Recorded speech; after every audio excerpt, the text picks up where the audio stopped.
संगवारी हो राम राम, जय जवाहर, जय छत्तीसगढ़। मोर नाम शेखर है। मैं नॉलेज हब कोचिंग संचालित करता हूँ रायगढ़ छत्तीसगढ़ में, आपके अपन प्रदेश छत्तीसगढ़ में। संगवारी हो, आज 26 दिसंबर है। आज के समाचार आप मन के सम्मुख लेकर के हाजिर हुए हूँ।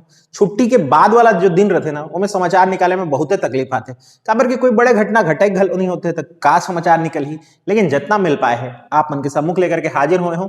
तो भाई कॉपी पेन धर लेवा और नोट करे बा शुरू करा। हिंदी में आत हूँ, समाचार ले शुरू करत हूँ। पहले समाचार है एक गांव से। ये कोरिया का एक गांव है, उचेहरा गांव। गांव का नाम देख पा रहे हैं, उचेहरा गांव भरतपुर विकास खंड में आता है। जिला तो आप जानते ही हैं, कोरिया जिला है। कोरिया जिला के इस गांव में एक व्यक्ति अपने घर निर्माण के लिए खुदाई कर रहा था और उस खुदाई में मूर्तियां निकल करके आई। ये मूर्तियां भगवान गौतम बुद्ध की हैं और गौतम बुद्ध की मूर्तियां मिलना ये पहले से भी कोरिया में होता रहा है।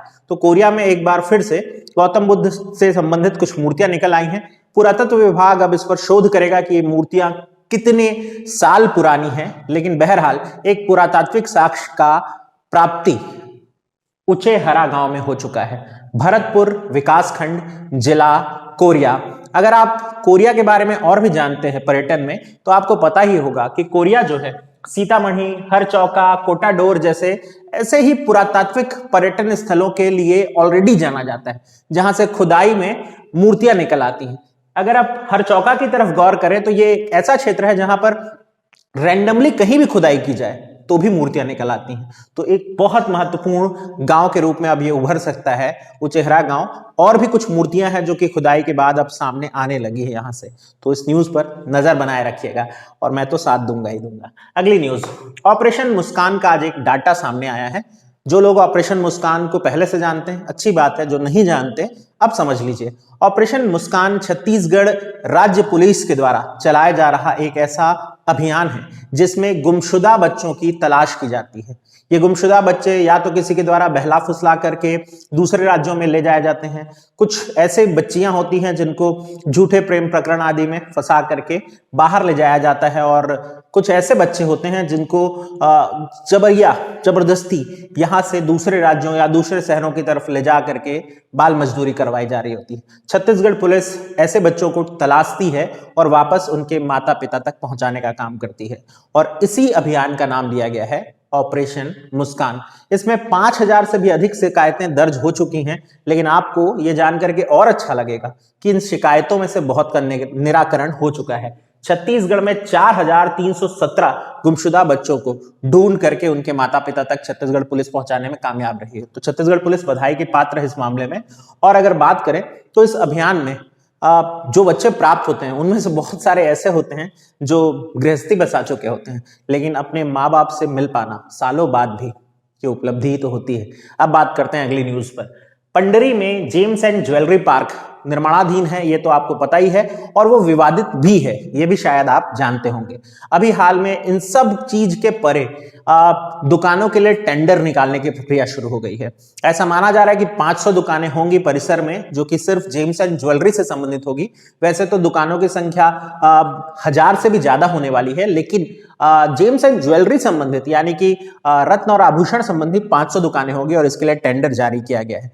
1100 से भी अधिक आवेदन आ चुके हैं, और इसमें छत्तीसगढ़ के ही नहीं, मध्य प्रदेश, उत्तर प्रदेश और बाकी के जो निकटवर्ती राज्य हैं उनके भी जो जेम्स एंड ज्वेलर्स हैं वो अपनी जो टेंडर में भर्ती की प्रक्रिया है उसको अब दाखिल कर चुके हैं। तो भाई देखना है कि अब किसे किसे मिलेगा। हालांकि ये हमारा काम नहीं होगा जानना, लेकिन हमें यह जानना चाहिए कि 500 दुकानें स्थापित होंगी जेम्स एंड ज्वेलरी पार्क के भीतर। ये देश का चौथा बड़ा जेम्स एंड ज्वेलरी पार्क बनने वाला है।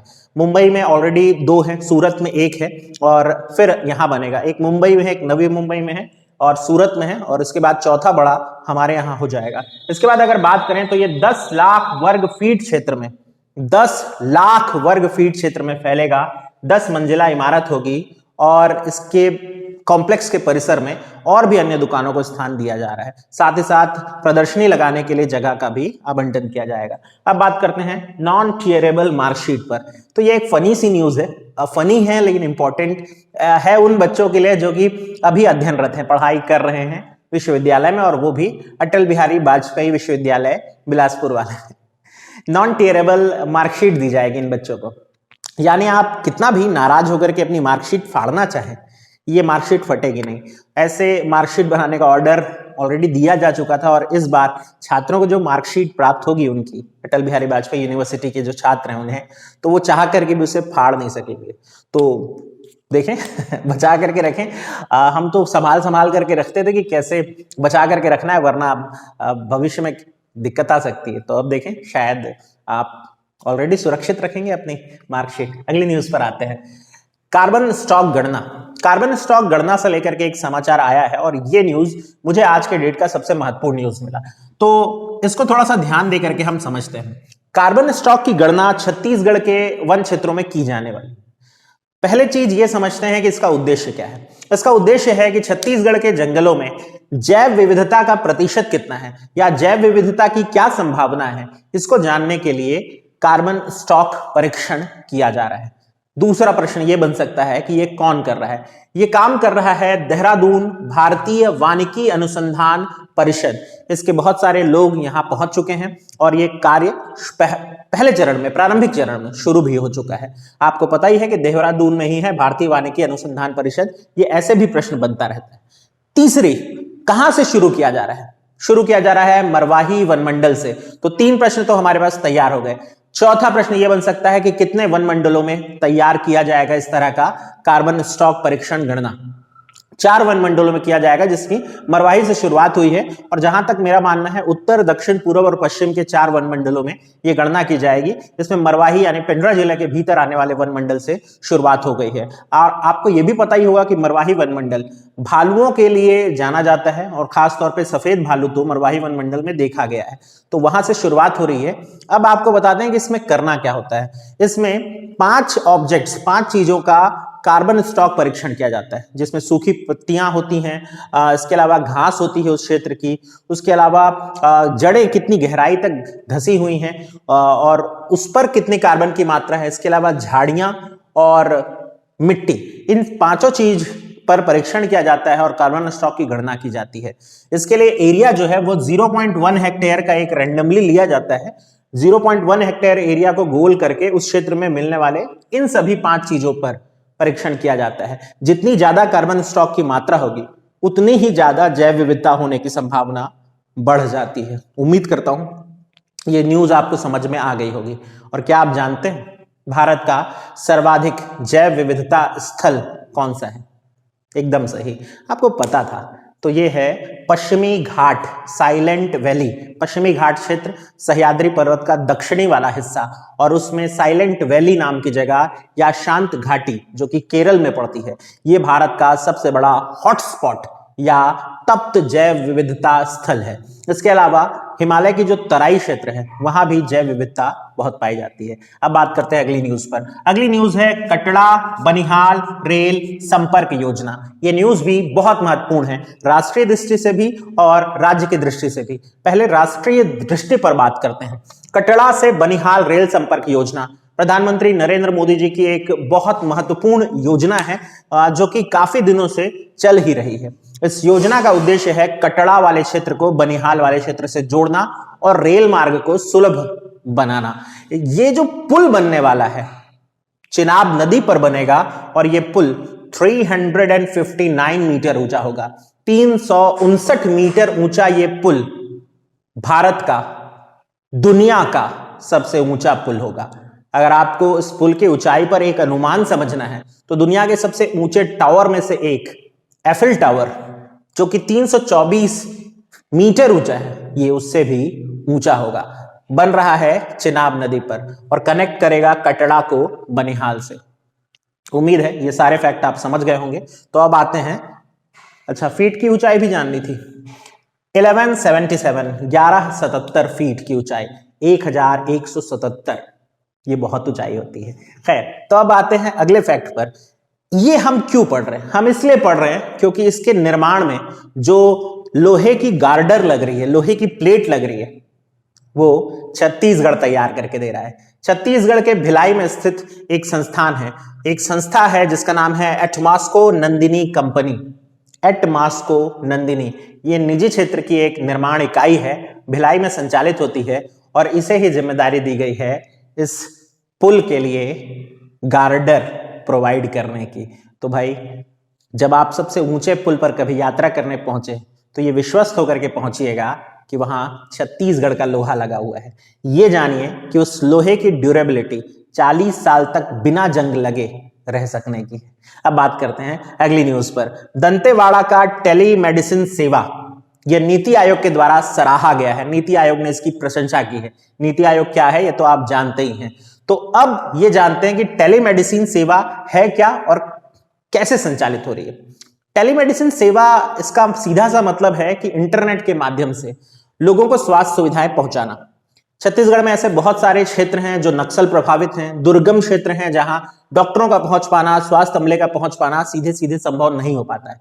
ऐसे में टेलीमेडिसिन सुविधा का लाभ जो है वहां के लोगों को मिल सके, ये एक अच्छी बात होती। और ऐसा ही किया गया दंतेवाड़ा में। दंतेवाड़ा के 14 स्वास्थ्य केंद्रों में इस योजना को शुरू किया गया, जहां एक मोबाइल ऐप के माध्यम से जो डॉक्टर्स हैं, गवर्नमेंट डॉक्टर, वो मरीजों को अपनी सलाह देते हैं, उनकी स्थिति को आमने सामने जानते हुए। टेलीमेडिसिन के माध्यम से ये सुविधाएं उन्हें प्राप्त हो जाती हैं, दवाइयां वहीं से उन्हें प्राप्त हो जाती हैं, जैविक दवाइयां आपको पता ही है, जेनरिक दवाइयां। और इसके माध्यम से अच्छे डॉक्टर का लाभ जो है वो सुदूर ग्रामीण अंचल के, सुदूर नक्सल क्षेत्र के ग्रामीणों को प्राप्त हो पा रहा है। इसके लिए एक ऐप का उपयोग किया जा रहा है, ई संजीवनी एप्लीकेशन। और मैं बताया कि 14 केंद्र, उसमें 11 प्राथमिक स्वास्थ्य केंद्र हैं और 3 उपकेंद्र हैं जिला दंतेवाड़ा के। नीति आयोग ने इस मॉडल की बहुत सराहना की है कि आप इतना बेहतर कार्य अपने क्षेत्र के लिए कर रहे हैं, तो बधाई हो। अब बात करते हैं अगली न्यूज पर। ये न्यूज आप चाहें तो इग्नोर कर सकते थे, सुनना चाहें तो सुन सकते हैं।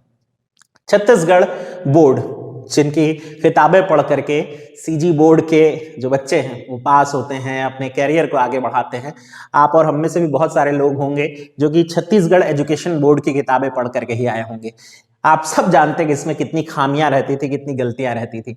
बहरहाल इसका नया संस्करण इस बार अपडेट करके लाया गया है और न्यूज इसी के ऊपर बनी है। कुछ नए चैप्टर्स जोड़े गए हैं और कुछ नया इनोवेशन किया गया है। नए चैप्टर जो जोड़े गए हैं उसमें राजीव गांधी के जीवन के ऊपर एक चैप्टर जोड़ा गया है और ये 7वीं कक्षा के बच्चों को पढ़ाया जाएगा। साथ ही साथ क्लास 9th के सामाजिक विज्ञान के किताब में भारत का नया नक्शा, जिसमें जम्मू कश्मीर और लेह लद्दाख को पृथक दिखाया गया है, अलग दिखाया गया है। आपको पता ही है 2019 में यह हुआ और उसको अब नक्शे के रूप में शामिल किया गया, ये भी किया जा रहा है। और एक बड़ी इंटरेस्टिंग चीज हो रही है कि किताबों में पहली बार, हिंदी की रहती किताबें हैं तो पता ही है, उनमें पहली बार अंग्रेजी शब्दों का सीधे सीधे प्रयोग किया जा रहा है। यानी टेक्निकल जो शब्द होंगे जो कि आम बोलचाल की भाषा में स्वीकार लिए गए हैं, और ऐसे शब्द जिनको अंग्रेजी में समझ पाना ज्यादा आसान होता है, उन्हें सीधे सीधे अंग्रेजी में ही किताब में लिख दिया गया है। मैं इसका एक फनी किस्सा बताता हूं। मैं रोजगार दफ्तर में अपना पंजीयन कराने गया था, आप भी शायद करवाए होंगे, एनरोल कराना होता है खुद को।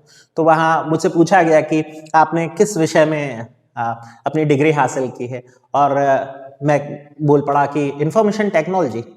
और वो मेरी तरफ देखे बोले हिंदी में बताओ, हिंदी में मिलता है यहाँ लिस्ट। तो मैं हिंदी में अब नाम सोच करके बताया कि भाई हिंदी में इंफॉर्मेशन टेक्नोलॉजी जो है वो किसी इस नाम से जानी जाती है। अब वो चिंता में पड़ गए, वो बोले ऐसा नाम तो मिल ही नहीं रहा है। और वो खोजते रहे और फिर मुझसे कहा कि और ठीक से बताएं। अब मैं और बताया, मैं बोला सूचना और प्रौद्योगिकी खोजिए। तो वो खोजने लगे, बोले इस नाम का तो कोई चैप्टर ही नहीं होता है। फिर उनसे बड़े ढूंढने के बाद उनको कहीं जा करके सूचना और प्रौद्योगिकी मिला और उनको एनरोल करना पड़ा। तो ये समस्याएं भी आती हैं। बहरहाल समस्याएं बनी रहेंगी, लेकिन आप पढ़ना मत छोड़िए, पढ़ते रहिए, हमारे साथ जुड़े रहिए। हम पुराने फ्लैशबैक भी आपको दिखाने वाले हैं। उसके लिए आपके सपोर्ट की जरूरत होगी, आपके साथ की जरूरत होगी। वो साथ बनाए रखेंगे तो मैं पीएससी एग्जाम से पहले आपको फ्लैशबैक दिखाने का प्रयास जरूर करूंगा, जो कि बड़ी घटनाएं हुई हैं हमारे प्रदेश की। मेरे ख्याल से एक बहुत जरूरी चैप्टर है जिसकी राह आप देख रहे होंगे। तो अगर चाहते हैं तो मेरे साथ बने रहिएगा और अपने दोस्तों को जोड़िए। मुलाकात करते हैं अगले वीडियो में। ध्यान रखें अपना और अपनों का।